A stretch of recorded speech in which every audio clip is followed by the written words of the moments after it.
All right, welcome everybody. This is Terry Bridges. We're live from the Ridge Motorsports Complex in Shelton, Washington, and we're just kind of doing a special podcast here tonight.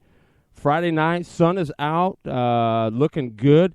I got my main man, Aaron Stanford, in the house. Aaron, what is going on, buddy? Hey, Terry, it's a good day. We got a bunch of go-karts out here, lots of practice going on. It's just an all-out nice day.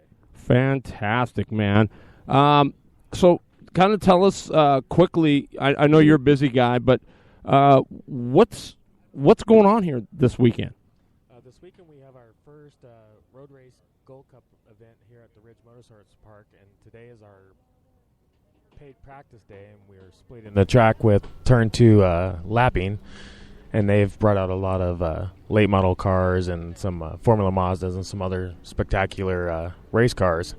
So we've been splitting the track with them today, and we finish off at 5 o'clock, and then we got a promotional video that's being shot out here from 5 to 7, and that will pretty much conclude for today. And then tomorrow we have a full day of racing. We start at 9 a.m. with practice, and racing starts underway at 10:40 in the morning.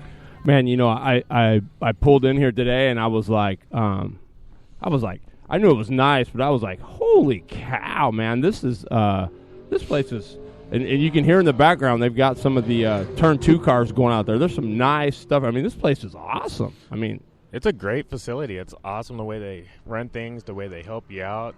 Splitting the day was definitely a good idea. It gives us karters a chance to see some other road course cars run, and it's the same thing with the road course cars. Get to watch some of the go-karts run. Yeah, you know, and I think that's really a good deal. You get to see two different formats that go on there.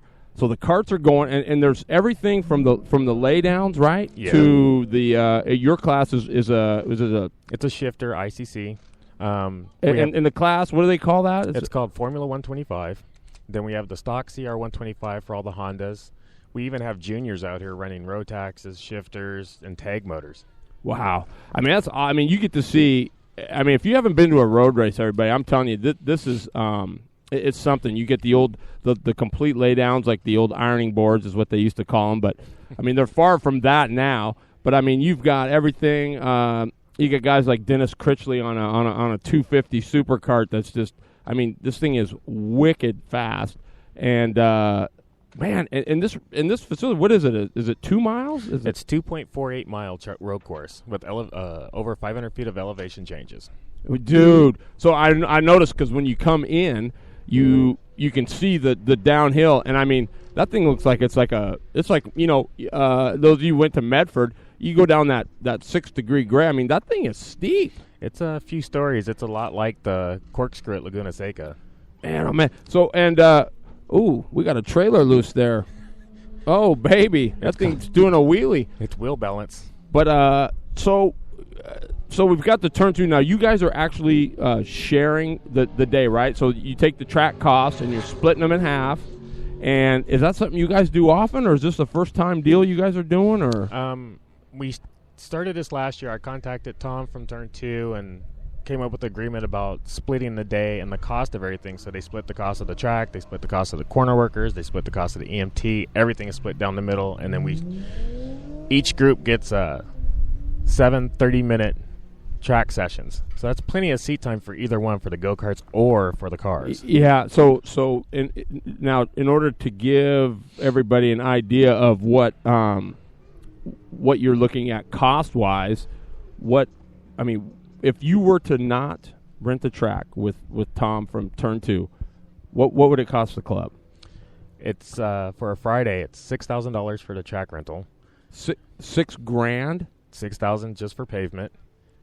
Then it's another $1,500 for corner workers, and then it's $500 or $600 for the EMT to sit down there and watch us.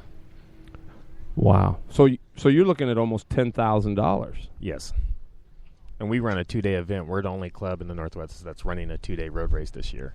And now and it's windy here too. That's why they call it the Ridge. But is it now? Is that $6,000 a day? It's $6,000 for Friday, but it's $7,000 for Saturday because they charge you different rates for different peak days of the week. So really, it's gonna costs the club almost $20,000 to put on this 2-day show. Pretty much. But with the cost of that $20,000, we have 79 paid entries right now. And that's not including all the pre-entries we had and the ones that are still coming tomorrow. So is that a big offset or no? Last year on Friday we had 56 carts here. And you got how many here today? 79? We have 79 that's paid so far. That's good. That's an improvement. Last year on Saturday we had 64 total entries. Mm-hmm. We have almost 80 total pre-entries so far. And then you'll probably have those that show up hopefully too. What are you expecting there? Maybe 20 that just show up. There'll be another 20 to 30 that'll show up tomorrow morning to come race for just a day. So you're going to have 100 entries. But, I mean, don't kid yourself, people. I mean, that still doesn't even – I don't know what the entries are, but that's a – For a novice, for today for practice, it's 150 for whoever. Novices, tomorrow it's 150 all you can run. For the non-novice, the senior drivers, it's 225 all you can run. If they aren't a club member, correct? If they are a club member, yes. If they are not a club member, then it goes to 225 for the novice and 300 for the senior. Okay. And, that might sound like a huge amount, but don't kid yourself. That's making up for a lot of the stuff that's going on here. So, man, Aaron, number one, I think it's fantastic that you're doing this. I don't know how the club generates the money, but still, it's important that this happen. I mean, right? We do like from the race we did last year. There's money in the bank that we put our deposit down for at the end of the year for the next year, right? And then we pay the remaining balance the weekend of the event. So we initially only have to come up with like $6,500. And then when we come to this event, then we pay the other $6,500 for the track rental, and then we pay all the other fees. So you kind of get it on a time deal. Right, but when we leave here tomorrow, the final bill will be paid, and we should have enough money in the bank to cover it all. Unbelievable. That's pretty awesome. So now, okay, so we've moved on. That's your part. Now, mind you, everybody, Aaron is also the president of the Puget Sound Road Race Association. So imagine this, if you will. Guys like Dave Chisholm, the Mississippi All-Star Director, you know what he goes through now. I mean, you already did, but just imagine that, and you're ruffling around. Now, this road course, not everybody's together. I mean, you've got a pit area that, it isn't like the oval track where everybody's pretty much in one spot. You got people all over. I mean, it's spread out. I mean, this pit area is huge. I mean, you could probably put a kart track inside here easily. But he's running around. He's got to go here. Nowhere is close. But he's doing this, and he's still trying to prep his equipment and keep his mind on being fast and what he needs to do to the kart. And he's got people coming over asking him questions about their kart. Hey, what do I do here? What do I do there? How do I do this? And then he's got a corner worker coming over and, hey, we got this guy over here. What do you want to do? And, I mean, you got a million things going on. I mean, how do you balance all that? It ends up being a lot of delegating, a lot of support from my wife, who helps me with a lot of this stuff, and just kind of knowing coming into this what's going to happen. Know that I might get a few laps in my kart. Luckily, my friend Dana is running the same engine as me, so I can get a lot of the tuning from him. The corner workers from Lost Mines, they're really helpful. They give us radios so we know what's going on all the time. Marie keeps us informed of carts off and where, and we just have our tow vehicle out there doing it. And it just, it's kind of nerve-wracking for today, but tomorrow will be a lot easier because there will be other people doing the show, and I just kind of get to stand behind the scenes and watch while I race. Right. And so now, number one, you think we'll be able to get your wife on the show? Oh, sure. I think that'd be a cool thing. But and before we let you run, so tell us today, how many times did you get out today? I got out 3 times, and I did 1 full session of 30 minutes, and I did approximately 5 to 6 laps in 2 other sessions. How is it? I mean, are you happy with the car? Are you fast? Well, it's a new chassis. It's a new engine. And what kind of chassis is it? It's an Ital Supersonic. It's a 3232 chassis with a Modena KZ2 engine on it. It's got a full-blown ICC engine on it, and it's just... it's Ripper. It's a wicked package. Sweet. And so what? And so lap time wise, what? How do I want to say what's a good lap time? Like now, I saw Kyle Wick was here.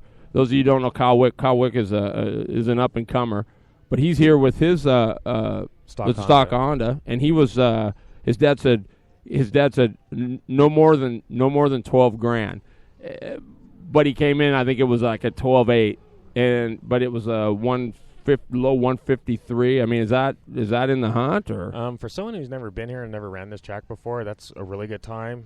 Fast guys in the stock Honda will be right around a 150. In the ICCs, we're pushing the 147s, the low 147s. Oh, wow. We're beating up on a lot of the 250s. 147s, yeah. You know, because Tom was telling me down there from turn 2, he had a guy there with it was a truck and had the dart block, and it was, 700 plus horse, and he was only going 145s. Yeah. I mean, they're straight line speed. They don't have the corner speed like we do. Not even close. So you guys would be sitting pretty damn near in the front row, maybe even in the front row with the big cars. Yeah, dude, that's just freaking awesome. I think. I just think that's just out of. And so, top speed wise.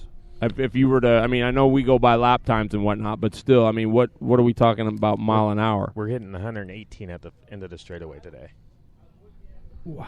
The straightaway is 2,800 feet long, and we're hitting 118 at the end of the straightaway. Is there, honest, maybe not for you anymore, but, I mean, is there a little bit of pucker there? Maybe just a little bit? Not so much pucker factor, but it was the excitement factor. It was like, I got this new motor.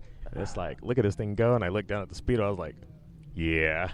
We're rolling. Yeah, this is good. I know. I love it. And then you add to that being in a pack of, how many are in the class? I mean. That I don't know yet. I don't have the grid sheets, but I know that we have 12 ICCs signed up. Oh, baby. And then there's last time I looked, there's about 6 Hondas in the same class, but in the other shifter classes, the shifter class is just going to be the biggest class this weekend. Right. Well, dude, 12 ICCs. I mean, pretty close to 118 miles an hour, getting ready to hit turn 1. Are you kidding me right now? I mean, good night. Formula One on a go-kart track. Yeah, that's crazy cool. So, how many guys are actually employed here? Or is it just all kind of on a rental thing, like when you rent the track? We rent the track, and then the track itself has its own crew that they have running the show. So we have one at the gate, one that runs through the pits to make sure that everything is upkeep, the porta potties and the trash cans, and so there's probably about 10 of them running around here, asking if we need anything, if there's anything we need, or So there's about 10 of them, and then they got a new viewing area up on the top of the track that you can spectate and see majority of the racetrack from, so it kind of makes it nicer than just seeing the front straightaway. Yeah, and people, you got to see this place. I mean, it's incredibly cool. I mean, it's we're in Shelton, Washington. I guess it's in the middle. You might say it's in the middle of nowhere, but it's kind of on the coast, the Washington coast, but it's gorgeous. It's got trees and green grass. I mean, it's not just like in some hole, kind of like maybe Grass Valley, where you're just in the middle of nowhere. But I mean, it's got trees, it's got grass. I mean, it's the racetrack looks phenomenal. I mean, the pavement looks really good. I mean, how old is this place? It's 3, maybe 4 years old, and the progression of this track has just been growing like crazy. They've been updating a lot of stuff. They've cleaned a lot of the brush chrome off the track so you can see better. They've moved the turn 13 complex out 14 feet to make it a better turn. Wow. They've been doing all sorts of improvements, and it's going fast. And if you look right there in the dirt, that's where the sprint track is. They're building the new sprint track here. So right there where it's kind of coned up, Is there going to be an oval there? UAS guys, I hope you guys are listening to this. They're building, eventually in the plan, they're supposed to have a pavement oval that can possibly be attached to the road course. Well, you need to be sure, and if Chizzy's listening, I'm going to see here. Let's see who I think, hey, Dix. If they're listening in, I'll tell you, you need to make it big enough so those 450s can get on there and get after it. But, hey, so if they showed up, I'm just curious. I mean, let's just say, Wes Snow and Chisholm and Ronnie Cox and those guys got a wild hair. We'll throw them in a go-kart. No, but if they wanted to, would their 450s run here? Sure. They would? They might not turn very well, but because there are some right turns here. Right, but I mean, what would you gear that thing? What would you gear? Just, guessing. I'm guessing it'd be like 2 teeth over, so it'd probably be like, a 21-18 or something goofy. Oh, wow. Would those things haul, though? Oh, yeah. That would be. They're mainly all torque versus horsepower, so. But so they'd be ripper off the corner. Oh, definitely. Yeah. Well, gosh, that's I don't know. Maybe that'd be cool. Maybe you have a speedway only class, right? Where you got to bring it's got to be a left-handed left turn chassis with a 450 or 250 or something on there. Well, we got enough dirt over back here. We can just set up a couple of cones and let them play out there. Dude, that would be really. I'm telling you, that would be smoking. So, Dix, you're in. You're hearing the rumor first. You never know. There might be a dirt track going in at the Ridge. I'm not going to say that that's a rumor, but wow, you just never know. So, well, man. So, are you done for the day, or you've got? We're done for the day, and it's time to start having our carbonated beverages. Well, hey, we can start that right now. Yeah. What about tomorrow now? If somebody was going to come out, say Dix is listening in, Wendell Foss. Actually, he ran pretty good this weekend too, by the way. But what time? What the practice starts at 9. We'll have our drivers meeting at 8:30. Practice starts at 9. We'll do practice from 9 to approximately 10:30 or so, and then we'll get our first race off about 10:40. And then it'll just go down the day from there. And so we'll be done by 5. Now there's kind of a cool thing possibly going on. Not possibly. It's going to happen. It's going to happen. So tell us about that. What's going to be happening with that? So at the end of the day, when we're done with all of our races, we're going to have what's called a buddy drive, which is designed for people who are non-IKF members and that don't normally race go-karts. They have a chance to come out, meet some people, and hop in a go-kart. It could be a 4-stroke, it could be a Rotax, it could be a shifter, depending on what the person is capable of. But there's people here who brought carts that are willing to allow people to go out. Right. And it's a $12 pit pass to get in, and then it's $25. And the buddy drive should be right around about an hour. You hearing that, Dix? Hey, Eric Johnson, thanks for tuning in, man. So if you guys show up tomorrow, some of you, and I know a lot of you know Aaron. Man, $25 if you ever wanted to try a road race kart, that'd be the time. It's kind of a buddy deal. Now, granted, we can't have 300 guys showing up here, but those of you that were serious about it, and I know most of you know Aaron Stanford, so hey, I don't know. I'm just saying, if you want to try it, this would be time. Now they also have sit-up 4 cycles, right? Yes. And they're running the animals or the World Formulas. I believe they're the World Formulas, but they run everything from the clones out here to the 206s to the World Formulas. So the 206s run out here too? Yeah. Wow. So we have quite an array, and if people want to get hooked up. That's what I mean. And your sprint car, a lot of them are like a spec gear, right? So you don't get it's not like you got to go out there and really tune. You got to put a gear on and go for it. We have an actual shifter class that's got spec gearing, so you just pretty much bring your chassis from the sprint track, put an 1821 on it, and go run it. Wow. That's smoking cool. So, you 4-strokers, come on out. I'm telling you, it's this place is pretty cool. Brian Green will be here. Does Normandin and those guys typically run? Greg Normandin doesn't, but Diane Perry will be here. Oh, she will. Yep. Wow, she ran pretty good over at Boise last week. Yeah. God, I would love that. I'd like to see guys like Brett Lucas, Alan Cathy. I know Roger's been. I think Roger Cathy's run a few times, but Right. that'd be sweet to get. Get Terry Lawrence over in the shifter. There we go, Terry Lawrence. Man, if you're listening, I know somebody's listening enough to get him in there. If you're listening, Terry Lawrence, get your fanny over here. Aaron Stanford says you can't hang. He'll mop you up. We have a few of the guys from Italian Motors coming down tomorrow morning. Oh, is Valiente one of them? No, Michael's in Detroit this weekend. Well, by the way, he's going to be on my show Wednesday night. Really? Yeah, absolutely. He's my special in-the-seat guest. I don't know if he'll be home, but he'll be calling in from wherever he is, and we're going to hit it up. But so I'm assuming Remo and Hargrove are showing? No, it'll be Remo Rashidi. Cool. David Yurka. No. Yep. Jamie McAllister. Dude. Ron Hyde. Dude. Petter. Is McGowan coming? I don't think he's coming, but that would be cool. Dude, that's a load. That's a some load. work. Yeah, buddy. I mean, those of you that don't know, David Yurka, Remo, one of the top shifter drivers in the country, and same with David Yurka. I mean, he was number one back here a few years ago. I mean, these guys are shifter gurus, so it's going to be.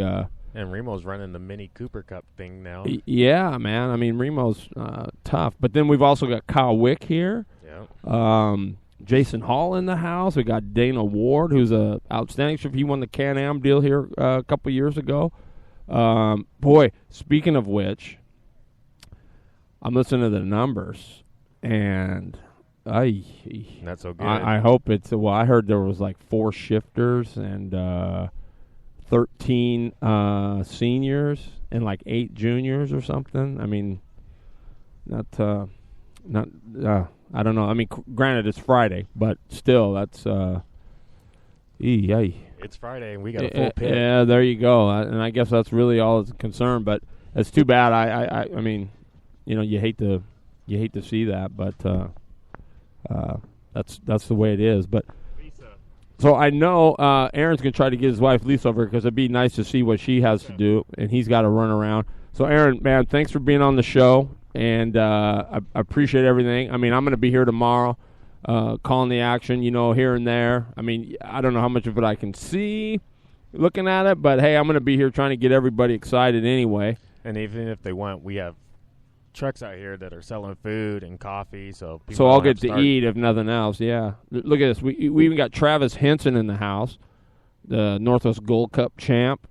And so we got, Ron Critchley's here. Dennis Critchley's here. Dave Lehman's in here. Chris Hager's going to be here tomorrow. Chris and Ryan and his son Cole. We got the Musels from Canada down here. Frank is here? Frank's not here, but his nephews are. Will Frank be here? That I don't know. I haven't seen Frank in forever. That would be awesome. Yeah. And those of you who don't, Frank Musel, man, he's in the Canadian Hall of Fame, karting Hall of Fame. So it's we definitely got some road racing experienced guys here, but it's a cool place, everybody. It's super awesome. The sun is out. It's going to be nice tomorrow. I think it's supposed to be 75. The wind's a little steep, but doesn't matter, man. It's warm enough. It's not. With this heat, it makes the breeze makes it nice. It does. It makes it just like perfect, But guaranteed tonight you're going to need to put a sweatshirt on or something. But it gets cold out here at night. Yeah, bone chilling. But nonetheless, man, this is going to be a cool thing. And if you haven't seen a road race, I encourage you guys to come out here tomorrow. It's really awesome. I mean, Dix, if you can get out here, man, you're going to maybe even get a shot. I'm sure you could talk to Aaron. He'll hook you up, and you could take a lap or two around here. Now, how long are those sessions? You pay the $25. What are you going to get? You give them 15, 20 minutes or whatever. See, so they get some laps in there. Yeah, absolutely, man. So that's a good deal. So I would challenge some of you Speedway guys to come on out and check this out. I know I talked to Riley Borden. I don't know if you know Riley, but he's going to be hopefully he's going to try to make it out. And But, $25 for a ride, I mean, you don't even have to bring anything. Just bring your lid and get after it. But, Aaron, hey, man, thanks you so much for being on the show, and look forward to hanging out with you tomorrow. Oh, it's been all good. Let me go track down the boss. Yeah, and you know what? Maybe snag some dikes, and we'll get rid of that deal right there. And sounds good. All right, cool deal. Hey, and if you happen to run into Jason Hall, get him for me, all right? But those of you listening, just want to let you know too. I forgot on the show on Wednesday, the UAS ran, and they had their big. I think it was 1,000 to win, and it was Michaela Stark showing everybody why she was number one in the Unlimited All-Stars, as she took the win.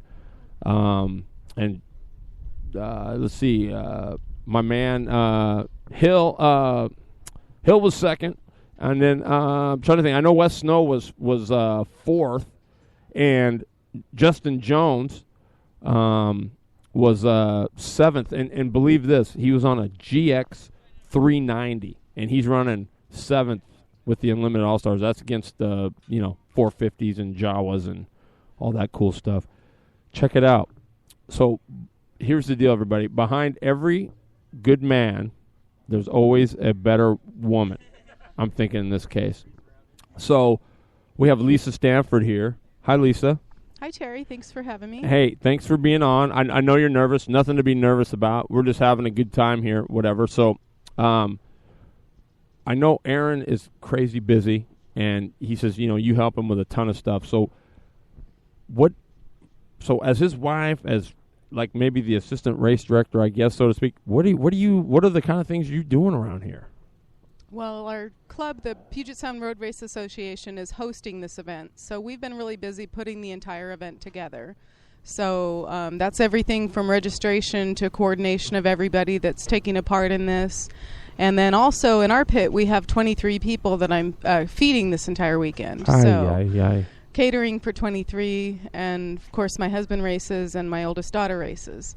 So It's busy in our pit, but it's a great deal of fun. Yeah, well, and we know, and you and I both know how crazy registration gets a lot of times. I mean, that in itself right there is a job. So how are you shuffling all this? I mean, you just kind of get used to it after a while. You prioritize and do what has to be done when it has to be done, and then move on to the next thing. Wow. So it's constant. Yeah, and Aaron said there's some delegation there. I mean, you've got some help. You got your daughter here. She's racing, but does she? She offers, and I try to take her up on it when I can. But sometimes it's, she's got to focus on her, and I got to focus on what I got to do. Right. So tomorrow, kind of quickly, we'll What's your day going to start out like? So you're gonna get up probably 6 a.m.? Yeah, I'll be up by 6, and I have I prepare a lot of the food at home, so I have breakfast ready for tomorrow already. So I just have to heat it up. What is on the menu? Breakfast burritos that have all kinds of good stuff in them, and a banana pound cake and apple crumb cake. Oh my, man, they eat like kings here, you guys! Unbelievable. Dave Chisholm in the house. Hey, we're talking to Lisa Stanford, and she's the wife of Aaron Stanford, he's the president of the Puget Sound Road Race Association, and we're here at the Ridge. We're live doing a special show. I mean, it's gorgeous here, isn't it? It's really great day today. The turnout is great. It's going to be a great weekend. Yeah, it sure is. So 6 o'clock, you're up. Thank goodness breakfast is already kind of prepped. You've got the banana pound cake. What's for dinner? Tomorrow dinner is burgers and brats. What was tonight? Tonight we're doing steak and potatoes. Are you hearing this, Chizzy? I mean, this lady's all over it, and I mean, it's not like it's just cheap. This is homemade, good, killer stuff. And so, after breakfast, you're hitting registration. Is that where you got to go? Or? Yeah, a little bit of that. Hopefully, a lot of people are going to show up tonight, so hopefully tomorrow will be pretty easy on that end. Now, is there a booth you have to go to man registration, or is it just they just kind of come here? No, there's a registration set up down there that I can go to. Well, if everything goes right, Aaron says you guys are expecting over 100 entries. Yeah. It's a lot more than last year, and we've really been promoting the event a lot. Absolutely. So. That is so cool. Well, I know you got, he says yummy. And you know what, Dave? It definitely is.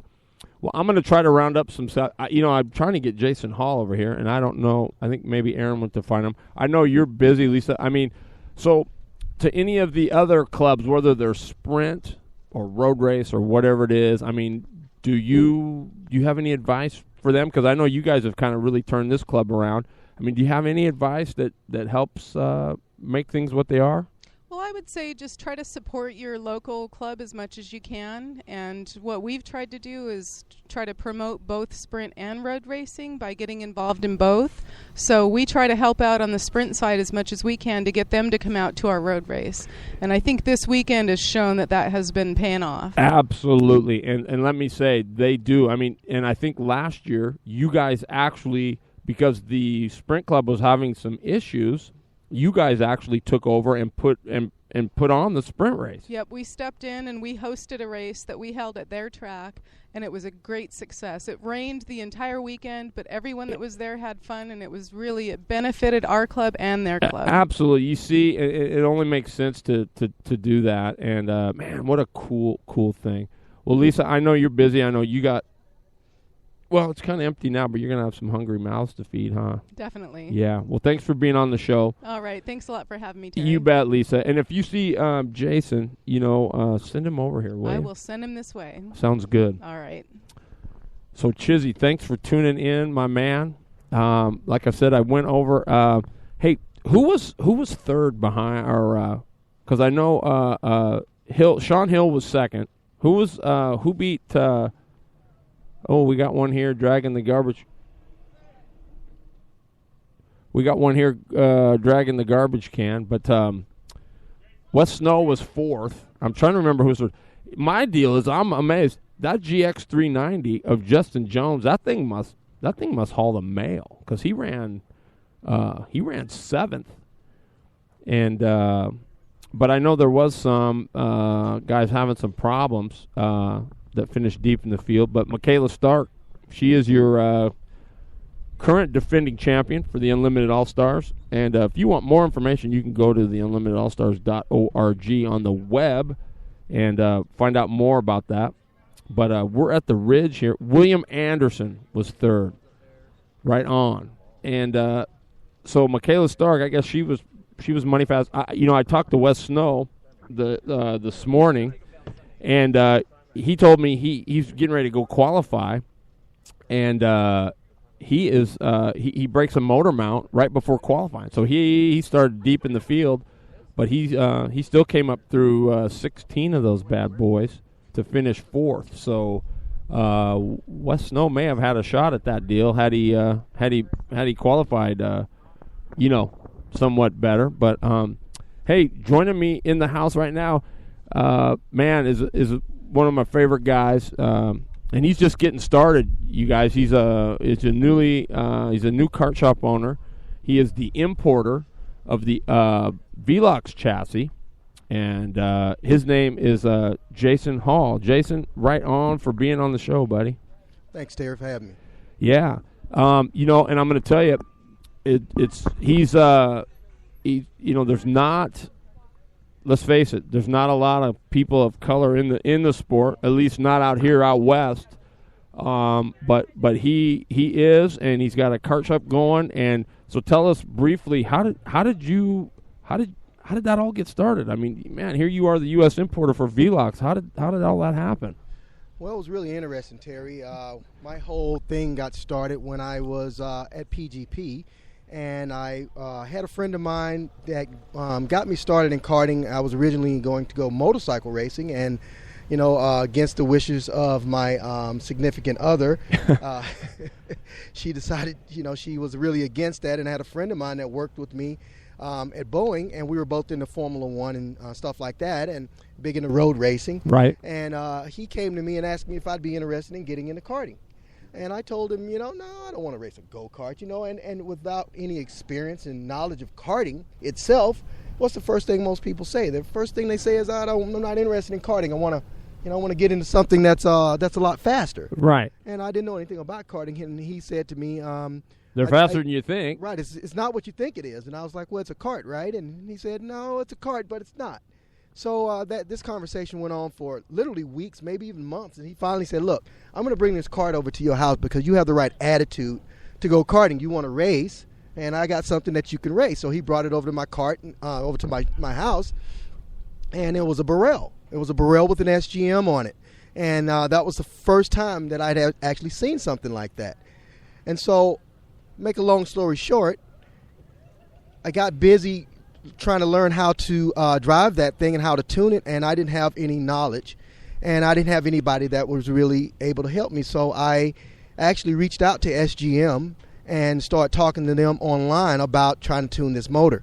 And then I noticed on their website that they had a chassis there, and I asked about the chassis, and if there was, I was at the time I was interested in actually getting a new chassis. The Burrell was old, and so they said that there was none of those in the United States, and so I did a little more inquiring about it and asked them. I said, well, I'd be interested in actually running that since you guys are the owner of that particular chassis, and I'm the guy who's really interested in your engines. And they outright told me, they said, well, we don't have anyone there. I said, well, I'd be more than willing to do that. They asked me, do you have a business? And I was like, well, not yet, but I'll start one if I'm able to become an importer for that chassis. And we started talking. From there? That's kind of where it happened, man. It was like all over the phone and Skype and emails. And next thing you know, I became the importer for the Velox chassis and all SGM engines in the United States. Yeah, it's amazing too, because remarkable. I mean, your first year. I mean, you must have pedaled. Look, I'm guessing, but you must have had 10 go-karts out there. Yeah, it was amazing, man. It was about 7 of them actually. I got out there within the first year, and it hasn't moved that much. I've had some things that kind of held me up. Sevens. I mean, first year. That's pretty decent, and especially. Just the way it all kind of snowballed. I mean, one minute here it is, and the next minute you're the importer. And so, as the importer, I mean, is there a requirement is there a certain amount that you have to buy, or how does that work? No, actually, them knowing that I was really new to karting, they didn't want to bog me down with numbers. They really wanted me to be interested in the product. And one thing I do like about SGM is they're more interested in quality over quantity. They don't want to sort of cookie cut their chassis and their engines. They want quality products going out there. So they'd rather make half the amount and all of them be really good.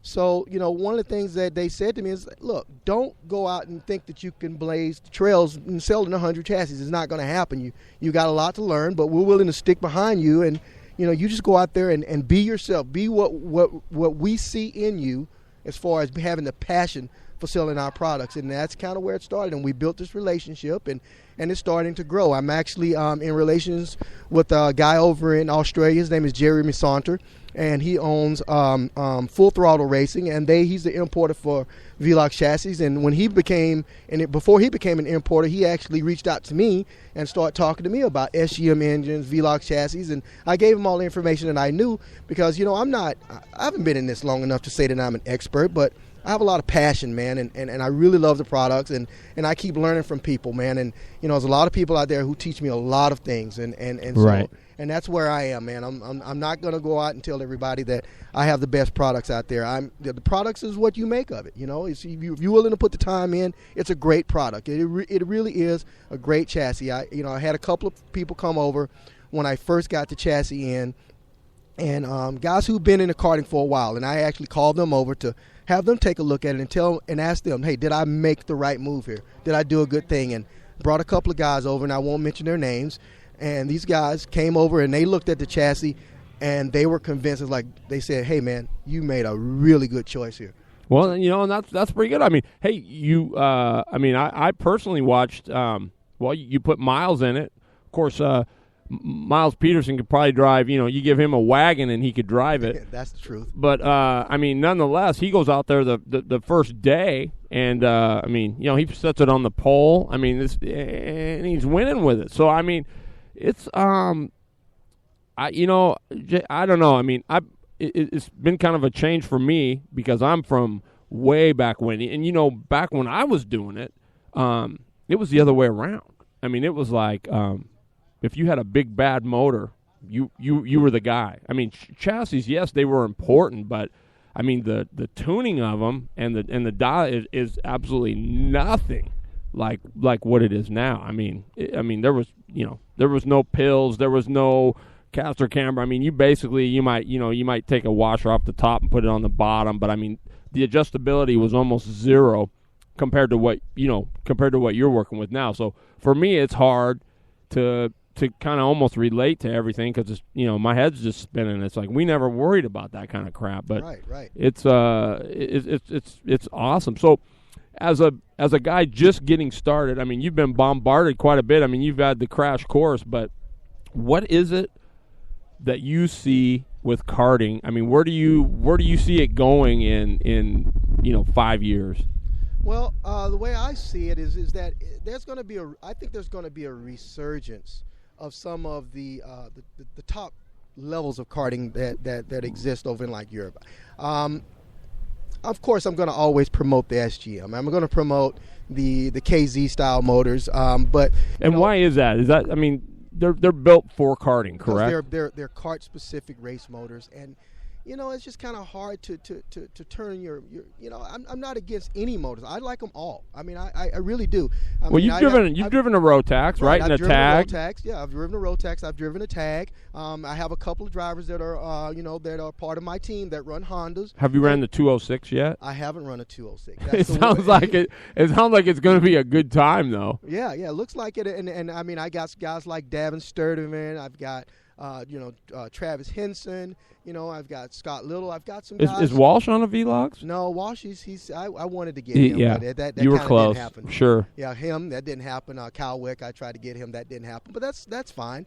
I'm working on now. I'll tell you two guys who did have a chance to run them, and they've been really happy with them. But they're trying to do their own thing, and I get it. And that's Chris and Ricky Worley. They both ran. Yeah, and they were Ricky Worley. Yeah, they were fast. I mean, they were plenty fast. Yes, they were very fast in them, and they've also told me, they said, look, we'll still help promote them because we do believe in that chassis. It's a really good chassis. So, it's one of those things, Terry, where I just got to kind of hang in there.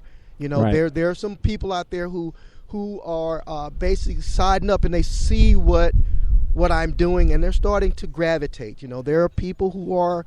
They're starting to see that and believe in what I'm doing. And I'm going to stick with it. I'm like, I'm not going to go out and tell anybody that I'm not at the level of a Claudio Valiente or Doug Hugler or Don Humbo. I mean, these guys have been doing this forever. I'm not at that level. Right. I'm learning my craft, man. I'm getting better at it, and I actually ask those guys questions. They're sort of my mentors when it comes to karting, and I respect the hell out of these guys. You know what? And that's and that is a very admirable trait. I mean, a lot of people think they don't, it's beneath them to have to, actually ask for help. But, I commend you for it. I mean, those guys are here. That's what they're there for. I mean, they've run these businesses, like you said, for I mean, Hugler's been in the game. Well, Claudio and Hugler, I mean, they've been in the game, 30-plus years. I mean, they know kind of what works and what doesn't. Yeah. Yeah, and I don't mind asking them, man. I mean, I leave my pride at the door, man. It's not about pride, man. It's about learning. It's about learning, you man. Bet it is. Yeah, it's about knowledge, man. And if these guys, if I'm willing to humble myself and go to them and say, hey, I tried this and it's not working. Tell me what I'm doing wrong.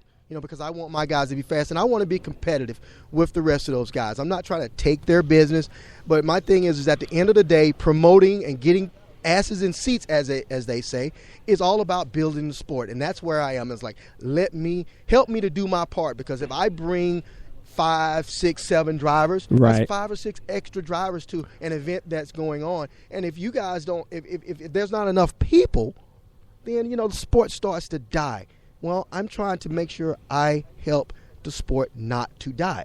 Amen. Hey, and those of you listening in live, chime in on the chat if you've got a question for Jason or even a comment. Chizzy, I know a lot of this stuff, he believes in. Dave Chisholm is the Unlimited All-Star. Now it's a Speedway deal, but he is the administrator for the Mississippi Unlimited All-Stars. I mean, this guy is... I mean, you talk about working. I mean, he's a racer, but I mean, he's out there. I mean, he's getting 1,000 to win. There's a race coming up on the 4th of July, Jason. That is and now it's a speedway race, but it's going to pay $5,015 to win. Wow! $1,800 for second, $950 for third, and it's like $500 and then $350 for fourth. I mean, it's astronomical, and this is all stuff a racer just like yourself is trying to do out there, promoting, helping racers, hustling the money. I mean, man, how do we make that happen, man? And that's the one thing that I've been asking that question since I started karting, and I really want to try to help to figure out a way to make that happen. There has to be a way to build karting to a point to where there's a payment that goes out. People invest thousands and thousands of dollars into this sport, and at some point in time, there has to be a way for them to get just a little bit of something back out of the sport. Absolutely. It doesn't have to pay for their whole race day, but if it gives them something tangible, something that they can hold in their hand besides just a trophy, that needs to start happening. And we need to figure out a way to make that happen. And I've been thinking about this, Terry, for years, trying to figure it out. And how do you promote this? How do you find title sponsors to promote a large event so you can basically say, hey, we support this large event and we pay out this amount of money for this event for drivers. Of course, it can't be like your junior drivers or nothing like that. Right. It has to be guys. And it shouldn't be. Right, I mean, you need to have something. I think that's one of the biggest things is you've got to have something that not everybody can just go do. It's got to be for the top dogs. That's right. Guys who's decided to dedicate their lives to karting. To give the youngsters something to work up to. Right, There's none of that now, really. Right, because it's basically what we're doing is that you have all of these young kart racers who decide that they want to get into kart racing, but they don't see any place it's going. And what's the first thing they do? They want to gravitate to a car. And most of the times these guys, they really don't have what it takes. Well, what I see, what the car offers. They don't have the money. Absolutely, but what the car offers that the kart doesn't is you can go out there and learn. You can go and you show up. You're going to pay your entry fee just like you do everywhere else. But at the end of the day, you're going to get paid. Exactly. Right? Exactly. You're going to go finish 7th, and you're going to get 7th place money. Might not be very much. Might only be your entry fee back. But, even like CKA for years, and I don't know if they're doing it this year or not, but they were paying. I mean, you paid your entry, and they used that entry basically. They kept a little bit for themselves, but then they broke it down to pay back, the racers. So yeah, if you won it, you got a little bit more than what you paid. Not a gob, but you could finish 3rd or 4th and get your money back. Well, that's great, but then where does the money go for the club? The club's got to operate, and so it becomes a vicious circle. I mean, exactly. There has to be some way to do it. Again, I'll say the word title sponsors. I think that's the way to go. We have to find some people out there who are willing to put their name on karting. Right. And that's where it has to be. You have good example, in a larger series of car racing, you've got Rolex. I mean, it's a watch company. I mean, at the end of the day, these guys make watches. But it has nothing to do with karting or racing, really, whatsoever. Has nothing to do with racing. But you know what? People will go out and buy Rolex watches. Why? Because they support racing. Well, you might. I can't afford a Rolex. Exactly. But so you have to find. I would say you'd have to find a title sponsor that has a product that kart racers can afford to basically say, okay, we'll put our name on karting, and at the end of the day, if we support karting, we sell a product that the average kart racer can purchase. Right. And that way, because you got to admit that if people knew that a certain brand was supporting a series, karting, people would probably go out and buy their product. It's just proven based on that. That racers, spectators alone. I mean, like NASCAR. I mean, they are brand loyal. I mean, exactly. Tide, they buy Tide. They buy Budweiser. I mean, anything that's really associated. I mean, you got to remember, you've got people there that are captive for however many hours, and they're hearing it repeated. But they're brand loyal. Their favorite racer runs for Tide. They're going to go out and they're going to buy Tide soap. Exactly. And there you go. There has to be that opportunity. One, I think engine manufacturers are not getting the opportunity to be a part of the sport anymore over here.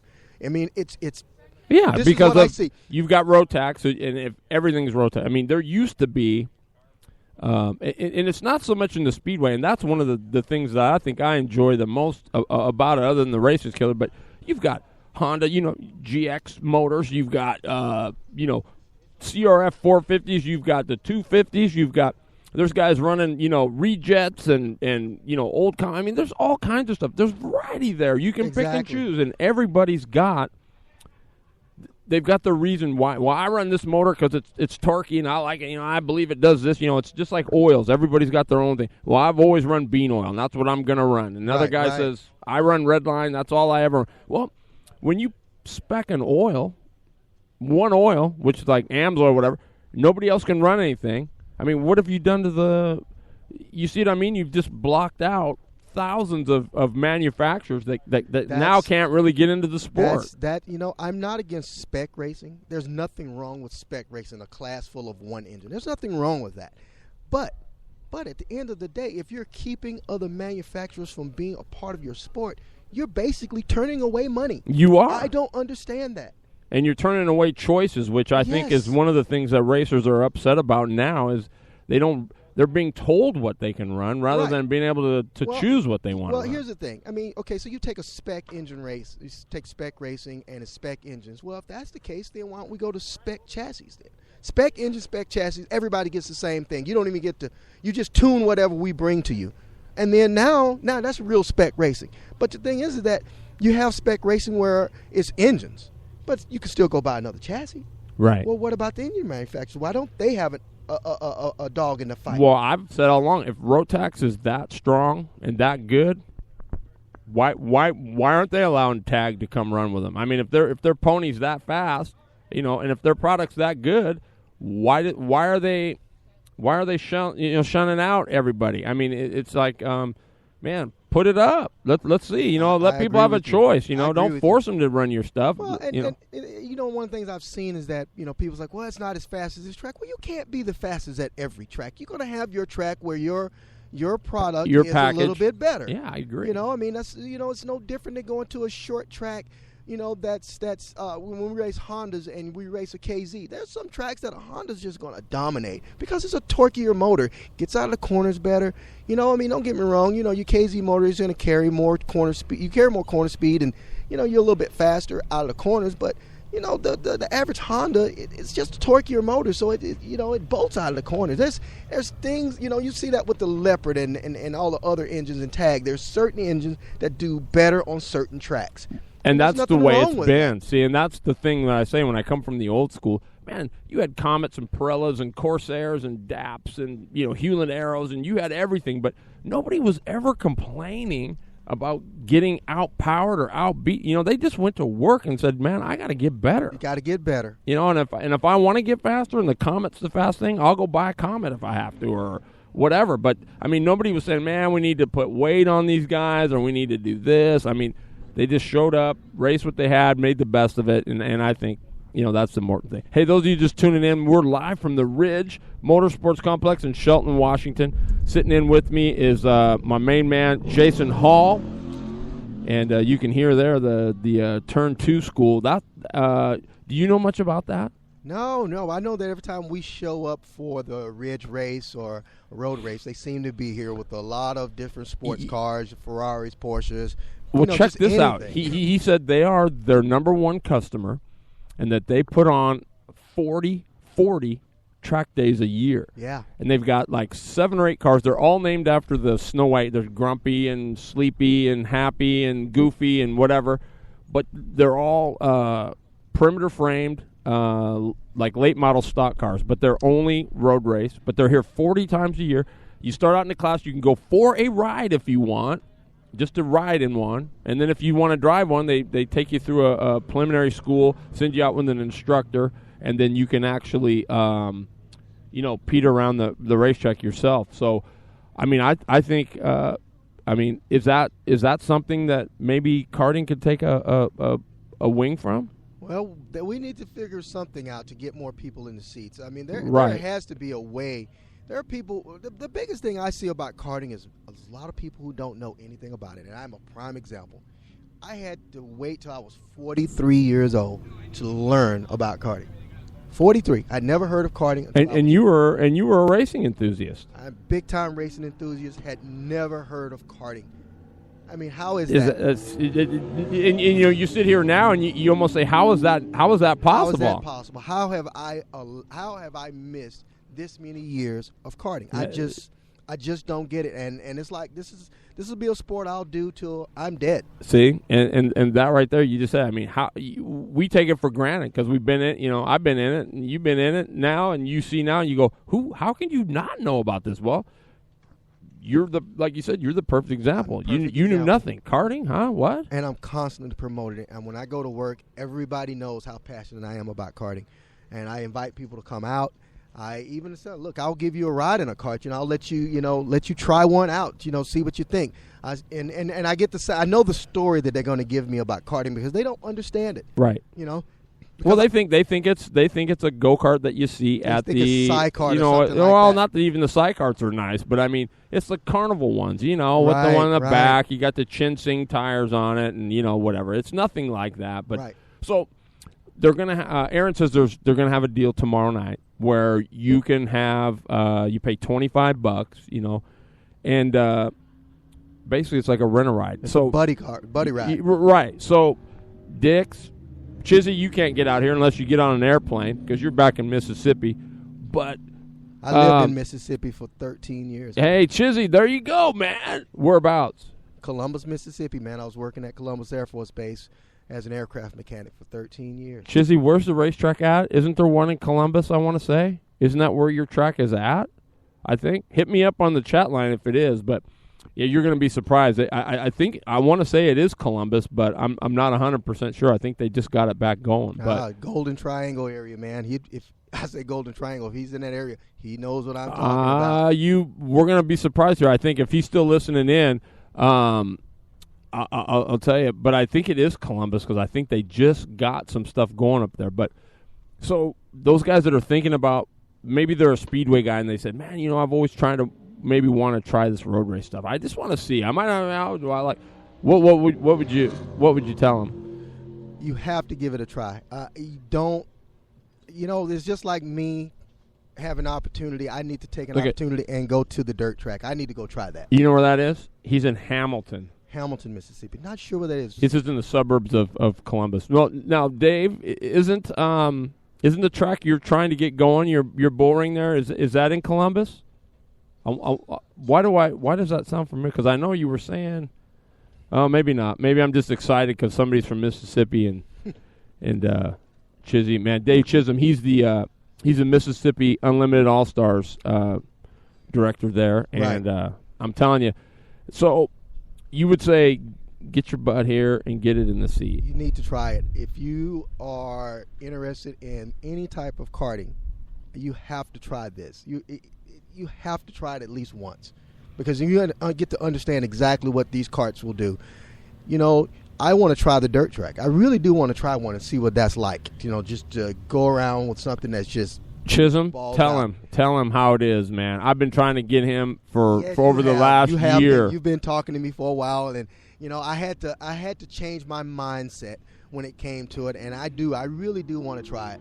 Yep, Columbus has 2 car dirt tracks, but no kart track. All right, but nonetheless. So, Dave, what do I tell Jason to get him in a speedway kart so I can get him out here maybe sometime this summer or coming up this winter? You got to help me here because I've been on him. I've been on him hard. Yes, you have. You've been on me, and I'm going to try to get in one. Yeah, it is. It's something. It's something crazy. You know what's cool is I'm talking to Craig Wick. And Craig Wick is everybody. Craig Wick is a pavement guy. His son is his name is Kyle. He's very, very, very talented. But they run a lot of sprint stuff, and they're actually shooting a video for this Turn 2 Racing, the school with these 7 cars. Dirt rules, says Dix. But they're actually filming it's like an ad for their school here tonight. So it's kind of a slick deal. You're hearing that in the background. But Wick bought a dirt cart. He bought an old Legend, and he's got an old 100 Open that he's got that he's going to just stick on there for now to try to go out and see what he thinks. So man, I'm going to see. And then get this. So I go, so Kyle's going to, he says, well, if Kyle ain't going to run it, I'm going to run it. So Craig Wick might be out in the dirt, and I just think that's just super cool. Well, eventually my goal, Terry, is I want to dive into all kinds of karting. The goal is for Excel Racing to be in all types of karting. That's the goal. And that's a good point. Where can they go to check you out? You can check out Jason's new Velox chest. He's the U.S. importer for that, and it's www.xcelracing. Excel Racing, XCCEL Racing.com. Yeah, check it out. Stop by there. Like them on Facebook, too. XCCEL Racing. That's right. On Facebook. On Facebook as well. Stop by there and like it. Check it out if you want some info on the karts, or you got some people back east that want to maybe get into some sprinting or whatever. One of the things about the UAS that I actually have been doing a little bit of looking into it is to get in on the if there's the 125 class that they have. If they have anything there that's 125, I'm interested. Well, Chizzy. Now help me out here. Mainly, really, there are no rules. I mean, for the most part. I mean, you can take a 125 and you could run it. Now I know a lot of the motors they've got a company that's actually they make case halves now for the Kawasaki's or KTM's or whatever. Mm-hmm. So you can so they end up being like a BRC. Okay. All right. Right. So you can take and use the same crank out of there and whatever, but the case halves will match it. So it's like a go-kart. So then all you got to do is put your choice of clutch on it. Chizzy, correct me if I'm wrong, but I think that's what a lot of guys are doing. That there's BRCs run, but then a lot of them are using. A lot of guys now are running the 450 stuff and. Okay, all right. Diotti's running a 250. A Steven Gleason, one of those PK 250s. Well, I'd be new to it, so I got to figure out. Like I said, I know 125s now, so I'll. And you know what? You around here with the size of tracks that we run, I believe you'd be there. I mean, so much of it isn't. I mean, brute horsepower at the tracks. Now back east, they do run some bull rings, but their stuff is wide and flipping fast. I mean, scary fast. But out here, our stuff is tight and small. So a 125, you probably could. You'd probably be 250s run. Yeah, 252 strokes. There is one guy, Mike Storer runs one, and he runs good. I think they ran third or fourth last weekend. So okay, all right. Well, so yeah, I started doing a little bit of reading on it a couple of weeks ago. I didn't get into it deep, but I was like, I need to start getting interested. You can, and you can go to the unlimitedallstars.org. You can go to xccelracing.com. That's Jason's. You can check out the Velox chassis there, and. Man, we've been on here an hour and 3 minutes. I can't believe it. So I'm going to get out of here, let you guys hang.